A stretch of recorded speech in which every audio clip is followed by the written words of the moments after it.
ઈશ્વરનું વિરાટ સ્વરૂપ. લેખક પંડિત શ્રીરામ શર્મા આચાર્ય. ઓડિયો 4. ઈશ્વરવાદનો એ પ્રથમ સિદ્ધાંત જ આધારભૂત છે. એવી ઘડિયાળ શા કામની જેમાં કાંટા ન હોય?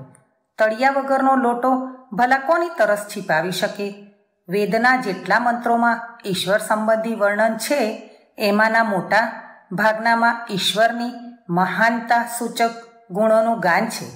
એ ગુણોમાં પણ સર્વવ્યાપકતા અને બળ શાલીનતાનો ઉલ્લેખ વધુ કરવામાં આવ્યો છે. પ્રયોજન એ છે કે મનુષ્યના મસ્તકમાં એ ચિત્ર ખૂબ જ સાફ અને સુદૃઢ બની જાય કે એ અનંત બળવાળો શંખ ચક્ર ગદા જેવા કઠોર દંડશાસ્ત્રોથી સુસજ્જ ઈશ્વર પાપથી સખત નફરત કરે છે અને આપણી ચોકી માટે અદૃશ્ય રૂપે હરઘડી સાથે રહે છે. જેના મનમાં આ કલ્પનાચિત્ર જેટલું વધુ ઘેરું અને શ્રદ્ધા વિશ્વાસમય છે એ એટલો જ મોટો આસ્તિક છે. જેના અંતઃકરણમાં એ વિશ્વાસ જેટલો નિર્બળ છે એ એટલો જ નાસ્તિક છે. 4 સિદ્ધાંતોમાં ઉપર કહેલો સર્વવ્યાપકતાનો સિદ્ધાંત મુખ્ય છે. શેષ 3 એની પૂર્તિ માટે છે. પ્રસન્ન પ્રલોભનનું તત્વ તેમાં મોજૂદ છે, જે પશુ સ્વભાવને લલચાવવા માટે આવશ્યક છે. ધર્મગ્રંથોનો બહુ મોટો અંશ મહાત્મ્યના વર્ણનમાં લખેલો છે. ગંગા સ્નાનથી પાપ ધોવાઈ જાય છે. સત્યનારાયણની કથા સાંભળવાથી ધન પ્રાપ્ત થાય છે. શંકરજી આશુતોષ છે, એ ખુશ થઈ જાય તો માલામાલ કરી દે. હનુમાનજી રોગ ભૂત પિશાચોને મારી હટાવે છે. તુલસી પૂજનથી દીકરીને સારો વર તેમજ છોકરાને ઢીંગલી જેવી વહુ મળે છે. બ્રહ્મકુંડમાં સ્નાન કરવાથી સંતાન થાય છે.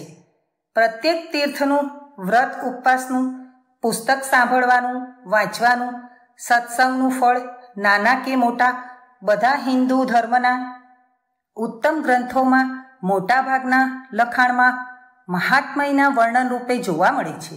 જે મનુષ્ય પશુ સ્વભાવને લલચાવવા માટે છે, બળદને ઘાસના તણખલા દેખાડવા આગળ ચાલો તો એ તમારી પાછળ પાછળ ચાલ્યો આવશે.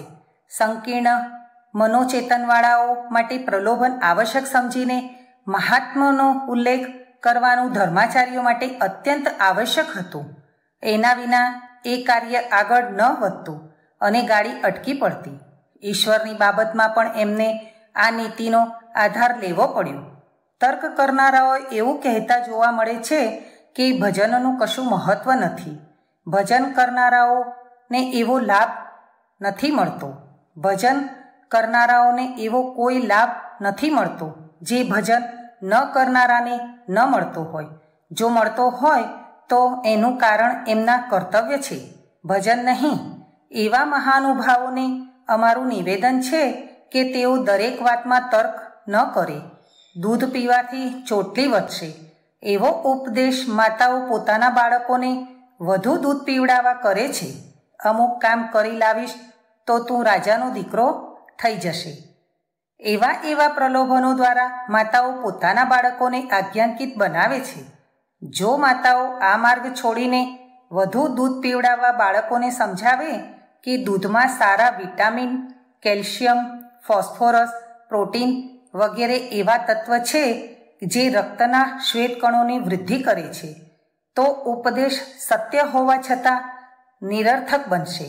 આજ્ઞાંકિત બનાવવા માટે જો માતા તેને રાજાનો દીકરો બનાવવાનું પ્રલોભન છોડી દે અને મનુસ્મૃતિના શ્લોક બોલીને ધર્મોપદેશ સંભળાવે તેમજ બાળકોને અલ્પજ્ઞ હોવાના કારણે માતાની આજ્ઞા માનવાથી વધુ માનસિક વિકાસ થાય છે, એવો ઉપદેશ કરે તો એ નિરર્થક હશે. તર્ક કરનાર કહી શકશે કે માતા ખોટું બોલે છે.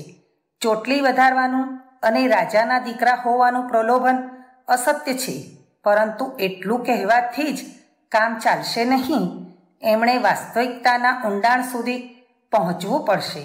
નાના બાળકોનું અવિકસિત માનસ લોભ સિવાયની કોઈ બીજી રીતે પ્રભાવિત કરી શકશે નહીં.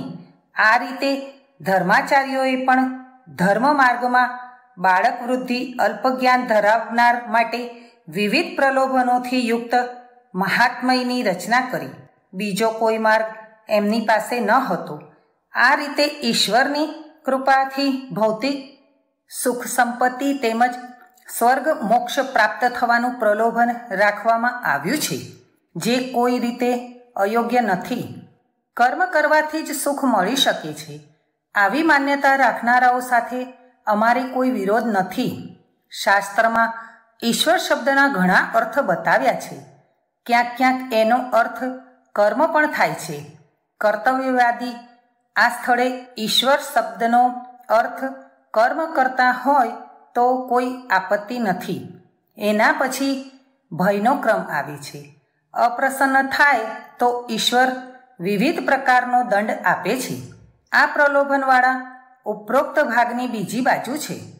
કોઈ પણ પદાર્થની બે બાજુ હોય છે, એક ઉજળી બીજી કાળી. બ્રહ્મચર્ય પાળવાથી બળવાન થવાય એ વીર્ય રક્ષાની ઉજળી બાજુ છે. વીર્ય નાશ કરવાથી રોગગ્રસ્ત બનશો એ આ જ સિદ્ધાંતની કાળી બાજુ છે.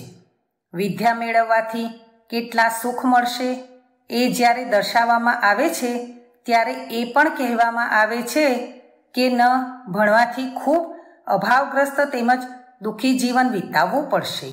આ રીતે જ્યાં ઈશ્વરની પ્રસન્નતાથી સુખ મળવાનું કહેવામાં આવ્યું છે ત્યારે એની બીજી બાજુએ એ પણ કહેવામાં આવ્યું છે કે ઈશ્વર નારાજ થવાથી દુઃખ અને કષ્ટ મળે છે. લાભને ઉજળી બાજુ કહેવામાં આવે છે. ભય એની અંધકારપૂર્ણ બાજુ છે.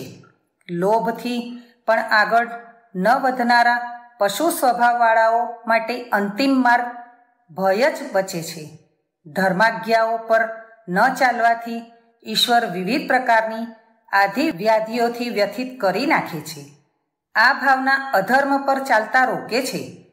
જો ઊંડો વિશ્વાસ દ્રઢ થઈ જાય તો નિસંદેહ જીવનની બધી ક્રિયાઓ એને અનુકૂળ થવા લાગે છે. પાણીમાં ડૂબવાથી મૃત્યુ થાય છે. આ વિશ્વાસ સદૈવ ઊંડા પાણીમાં જવા સામે સાવધાન કરતો રહે છે. પ્રત્યક્ષ રૂપે ડૂબીને મરવાનો ભલે આપણે જીવનભર અનુભવ ન થયો હોય, પરંતુ વિશ્વાસ અનુભવથી અધિક પ્રબળ હોય છે. અનુભવને ભૂલી જઈ શકાય, પરંતુ વિશ્વાસનું વિસ્મરણ નથી થતું. ભૂતોનો વિશ્વાસ માટે ભાગે કલ્પિત હોય છે. ભૂતોનો વિશ્વાસ મોટે ભાગે કલ્પિત હોય છે, પરંતુ એ અંધવિશ્વાસથી અગણિત વ્યક્તિ સુખ દુઃખનો પ્રત્યક્ષ અનુભવ કરે છે. કેટલાક તો એમાં જ ગૂંચવાઈને મરી પણ જાય છે. નિસંદેહ વિશ્વાસ ઘણી પ્રબળ શક્તિ છે. ઈશ્વર પાપનો દંડ આપે છે. જો એ વાત પર નિશ્ચિત થઈ જાય તો બંદૂકોના પહેરામાં હાથકડી લગાવેલો કેદી જેમ ભલમનસાઈથી ચાલે છે એવું જ આચરણ ઈશ્વરવાદીને કરવું પડશે. ચોથું તત્વ એ છે કે ધર્માચરણ અને ઉપાસનાથી ઈશ્વર પ્રસન્ન થાય છે, એનાથી વિપરીતથી અપ્રસન્ન. ધર્માચરણની વાત અમે ઉપરોક્ત પંક્તિઓમાં વિસ્તારપૂર્વક સમજાવી ચૂક્યા છીએ કે તુચ્છ સ્વાર્થથી પશુવૃત્તિથી સામાજિક જીવન તરફ વધવા માટે ધર્મનું સઘળું વિજ્ઞાન છે અને એ વિધાનની રક્ષા માટે ઈશ્વરીય શાસનની સ્થાપના છે. એટલે આ વાત તો સમજાય છે કે ધર્માચરણથી ઈશ્વર પ્રસન્ન થાય છે, પરંતુ ઉપાસનાથી પ્રસન્ન અને નિંદાથી અપ્રસન્ન થવાથી વાત સામે આવે છે ત્યારે ભારે સંદેહ ઊભો થાય છે. કેમ કે એનાથી તો ઈશ્વર પણ ખુશામત પસંદ, પક્ષપાતી, નવાબના જેવી પ્રકૃતિનો સિદ્ધ થાય છે. એની અલિપ્તતા, સમદર્શીપણું, નિસ્પૃહતા ઉપર સ્પષ્ટ આક્ષેપ આવે છે અને એ પણ સાધારણ મનોવિકારી મનુષ્યની સીમામાં આવી જાય છે. આ સંદેહનું સમાધાન કરવા માટે કેવળ શુષ્ક વાદ વિવાદથી કામ ચાલશે નહીં, બલકે આપણે ઊંડે ઉતરીને એ નિમિત્તને શોધી કાઢવું પડશે જેને કારણે ઈશ્વરને ઉપાસના પ્રિય સ્વભાવનો માનવામાં આવ્યો છે. ડૉક્ટરોએ પોતાના સંશોધનોને આધારે એ પ્રમાણિત કરી આપ્યું છે કે મૂળ વૃત્તિઓ વિરુદ્ધ જો કોઈ નવો માર્ગ કાઢવો હોય તો એ માટે વારંવાર અને કઠોર પ્રયત્ન દ્વારા નવી ટેવ પાડવી પડશે. આમ છતાં એ ટેવ એટલી નબળી હોય છે કે થોડા દિવસોમાં એના તરફથી ઉદાસીનતા દર્શાવવામાં આવે તો એ દૂર થાય છે. એટલા માટે એવી ટેવોને સુરક્ષિત રાખવા માટે નિરંતર પ્રયત્ન કરતા રહેવું પડે છે. આ અનાદિ સત્ય વૈદિક ઋષિઓ પણ જાણતા હતા. એમણે વિચાર્યું કે ઈશ્વરીય શાસનની સર્વાંગીણ વ્યવસ્થા બનાવી દીધા પછી પણ તે પશુવૃત્તિઓની સરખામણીમાં હલકી રહેશે અને જરા પણ ઢીલું મૂકવાથી મુશ્કેલી વધશે. આથી અનેકવાર વિશેષ પ્રેમ તેમજ ભક્તિ સાથે મૂર્તિ પૂજાના આધારે ધ્યાનમગ્ન થઈને નિત્ય નૈમિત્તિક કર્મકાંડો દ્વારા ઈશ્વરની પૂજા ઉપાસના કરતા રહેવાનો આદેશ આપ્યો. પતંગ બનાવી એમાં દોરી બાંધી આપી. હવામાં ઉડાડવામાં આવે પછી દોરી હાથમાંથી છોડી મૂકવામાં આવે તો બધો પ્રયત્ન નિરર્થક થઈ જાય. જ્યાં સુધી પતંગને હવામાં ઉડાડવો છે ત્યાં સુધી દોરી હાથમાં રાખવી જોઈએ. એની ગતિવિધિનું સંચાલન કરવું જોઈએ. લશ્કરના જવાનોને રોજ પરેડ કરવી પડે છે, જેથી એ શિક્ષણને ભૂલી ન જાય, બલકે તેનો અભ્યાસ રહે. ધર્મની રક્ષા માટે ઈશ્વરનું શાસન બતાવવામાં આવ્યું, પરંતુ નિયમ વિના એ શાસન કેમ ચાલે? કેમ કે ઈશ્વરવાદનું નવું શિક્ષણ છે. જીવ સ્વાર્થની ભાષા જાણે છે, પણ ઈશ્વર વિશે એને મનુષ્ય યોનિમાં જ જ્ઞાન મળે છે. જૂની ટેવોના પ્રમાણમાં નવી ટેવો નબળી હોય છે. જંગલી પોપટ બોર જાંબુ ખાધા કરે છે, પરંતુ સોનાના પાંજરામાં દ્રાક્ષ ખાવાનું નવું સુખ લેવા પકડાવાનું પસંદ નથી કરતો. પિંજરામાં ઉત્તમ રહેવા કરવાનું મળે છતાં એ ફરીથી ઉડી જવાનો યત્ન કર્યા કરે છે. પિંજરાના સળિયા સાથે લડતો, ભાગવાનો એનો પ્રયત્ન કરતો નિત્ય જોવા મળે છે. જો પાંજરું નબળું હોય તો સંભવ છે કે પોપટ નવી વ્યવસ્થાને ઠોકર મારીને ઉડી જાય, ભલે પછી એને જંગલમાં કષ્ટ કેમ ન સહેવું પડે. આ દેવાસુર સંગ્રામ મનુષ્યના મનમાં નિત્ય ચાલતો હોય છે. આગળ વધવા અને પાછળ હટવાની દોરડા ખેંચ ચાલ્યા કરે છે. ઢીલ પડતા જ ગોળ ગોબર બની શકે છે. એટલા માટે ઈશ્વરવાદના આચાર્યોએ આ બાબત પર ખૂબ ભાર મૂક્યો છે કે ઈશ્વરની નિત્ય ઉપાસના કરવી જોઈએ. એ સિવાય ઈશ્વરીય શાસન પર વિશ્વાસ કરવાનો લાભ પ્રાપ્ત નથી થતો. આ લાભ પ્રાપ્ત કરવો ઈશ્વરની પ્રસન્નતા તેમજ એ ન પ્રાપ્ત કરવો એની અપ્રસન્નતાના અર્થોમાં કહેવામાં આવ્યું છે.